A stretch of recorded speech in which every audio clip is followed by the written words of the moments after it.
Now, with all the different problems in America, in Canada, really all over the world, Mexico is a great option, Cabo San Lucas specifically. It's so easy to get here to basically anywhere in the world now. We have direct flights from New York, from basically every state in America, and it has better weather than California. So you're basically getting California lifestyle at a third of the price. And that, along with the appreciation that we have here, for a lot of people, myself included, investing in Cabo San Lucas is one of the top places in the world to be investing, especially with a very low risk compared to many other countries. Now, here's the thing. Why is it so easy for foreigners to make mistakes? I would say the biggest thing is the fact when people try to do things on their own. When people cheap out, they don't want to pay for a lawyer, they don't want to get a real estate agent, they don't want to use a contract, they do a handshake deal. But these are the things you got to watch out for.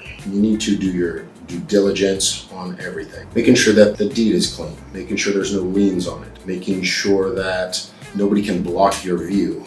There's properties out here that are scam projects, but you do need somebody to guide you in the right direction. Paying too much for property. There's so many agents out there, they're so hungry that they don't care about actually getting the best deal for their clients. They just want to make the deal happen at all costs. They could get whether or not they're overpaying, they don't check the comps. Well, a real agent will work his ass off to get you the best deal possible because he's thinking long term.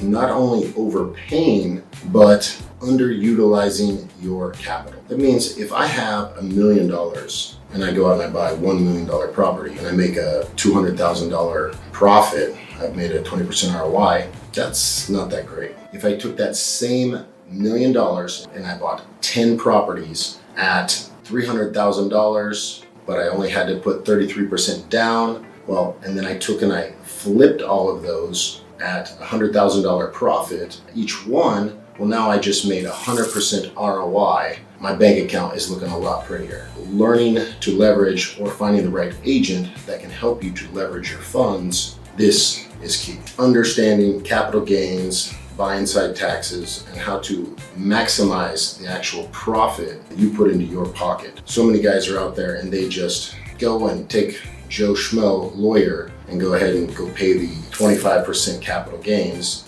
when they should be going out and searching for the top lawyers, the top notaria, the top people, the top team that can give you guys the best capital gains and really maximize the money that you're actually taking and putting in your pocket, because at the end of the day, that's what we're trying to do. So if you're out there and you're making any one of these mistakes, this can cost you thousands of dollars. This is the difference between making a small profit and gaining real wealth in driving Lambos, G-Wagons, that Richard Miel. This is the difference in really growing your income, growing your wealth, and making it to that next level. What legal details investors should be aware of before investing in Mexico? Well, number one, there's taxes here, just like there is in every country. So you need to have a good law team, you need to have a good accountant, you need to have a good agent, and to maximize your profits. Depending on what kind of property you're thinking about investing in, if you're thinking about doing a development, one thing to consider is getting the permits for that development can take a long time, especially if you don't know the right people. Now, in Mexico, everything can be done if you know the right people. But typically getting permits for a property can take 6 months, a year and a half, 2 years. This can stretch out your build time drastically. I know projects that I wouldn't sell because I knew that the developer didn't have his permits in line. And I'm not going to sell a property until they've got all their permits. As you guys have always heard, location, location, location. If you can position yourself in a great location, you are always going to have appreciation every single year. On the contrary, if you position your property in a bad location, you can actually lose value. I know guys that bought property on the Sea of Cortez side, and then somebody went and built a house right in front of them. They lost all of their ocean view. They're now looking at the backside of another house. This is not good.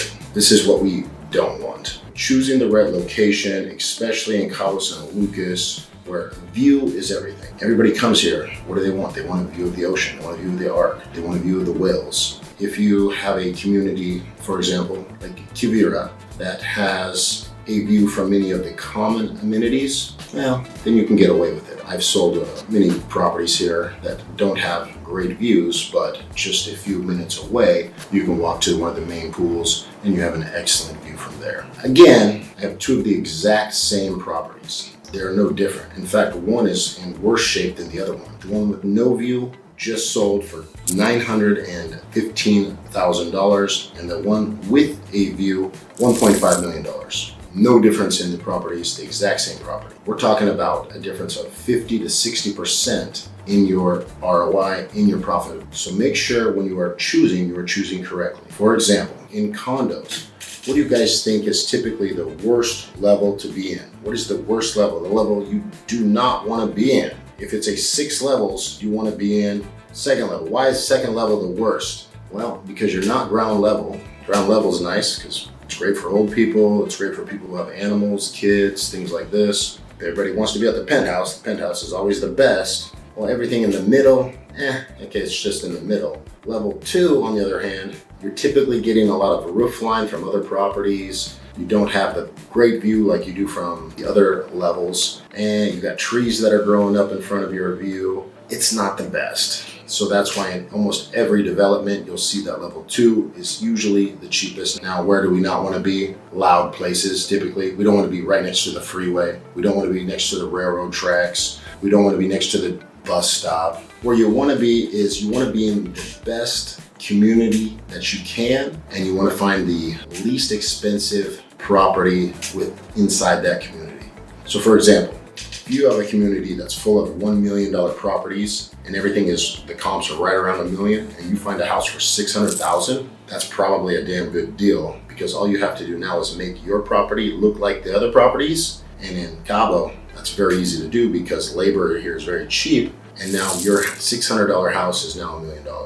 That's how you find good deals, really anywhere in the world. Mexico is a lot different than America. So in America, when you want to get a loan, you have to have good credit, you need to have good debt to income, you have a credit score, you have a very small down payment. Typically people are putting down as little as 0% down, 5%, 10%, 20% down. In Mexico, this is what we call a cash market. That means most people who buy here are buying with cash. Now, if you need financing on a property, if you have to get financed, if you're not rich like myself, you can do it a couple of ways. Number one, the best way to do it is to get a HELOC on a previous property that you have back in the States. A HELOC or a HELoan, pull out equity from a property that you already have. So let's say, for example, you own a $1 million house back in the States, but you have $500 in equity. Typically, they'll let you pull out, let's say, 80% on that. So you should be able to pull out $400,000. You can take that $400,000 in cash, and you can spend it however the heck you want. You know, strip club and just ball out if you want. Or choice 2, come buy a property in Mexico. Now, there are a few developments in Cabo San Lucas that actually offer financing. Kivira is one of them. A lot of people don't know this. You can actually buy a Coronado $3.5 million house with 10% down. So $350,000, and you can get into that property. And you need to pay the 50% over the course of the build. You can set it for 18 months. They could push it out to 2 years. And then after the 50%, after that, when you get the keys, when you move in, they offer 10-year financing right around 8.5%. They're moving that around sometimes. One of the only developers that does that, and I actually know of another developer. Give your boy a call and I can tell you all about it. As of 2025, we actually just raised, unfortunately, the acquisition tax. It was at 2% and now it's at 3%. If you buy $1 million house, just on the acquisition tax, you're going to be paying $30,000. Plus, there are going to be some other title fees and things like that that are included in the property. Well, we're going to be upwards of $40,000, $45,000, $50,000. In American standards, this is pretty high. However, your property taxes that you're paying every year, we are extremely lower. So for example, on $1 million property, wherein, let's say, for example, Maine or something like that, where you would be paying $30,000 a year, you're going to be paying about $800, $1,000. you have a one-time kind of higher fee, but in the long term, you are saving tons and tons and tons. So one of the reasons that I am so successful and why I'm such a great listing agent is because we go above and beyond to help our clients to maximize profits. That means keep as much money as you can in your pocket. And that means saving on both the buy-in side taxes and on the capital gain side taxes. For example, if we are purchasing a property and that property has a fideicomiso on it, which lasts 50 years, but it's only been used 2 or 3 years, there's no reason to extinguish the old fideicomiso and purchase another one for $1,500 when we could just have that one transferred over. It's only been used 2 years. We can save money there. If we are purchasing a property and we are thinking to flip it, we should be negotiating with that developer and we should be negotiating a 0% transfer rights fee. Obviously, at Cabo One, we have a guy for everything. That's why we are the Cabo One Real Estate Mafia. And our common goal is to help people get the best deals on their houses, to gain money, to maximize profits. Property managers are a lot like real estate agents. There are a lot of them, but not a lot of great ones. Do not just ask your best buddy or whoever who they think is good. Ask and interview 6 or 7 different people. Take your time in this because this is going to make or break you.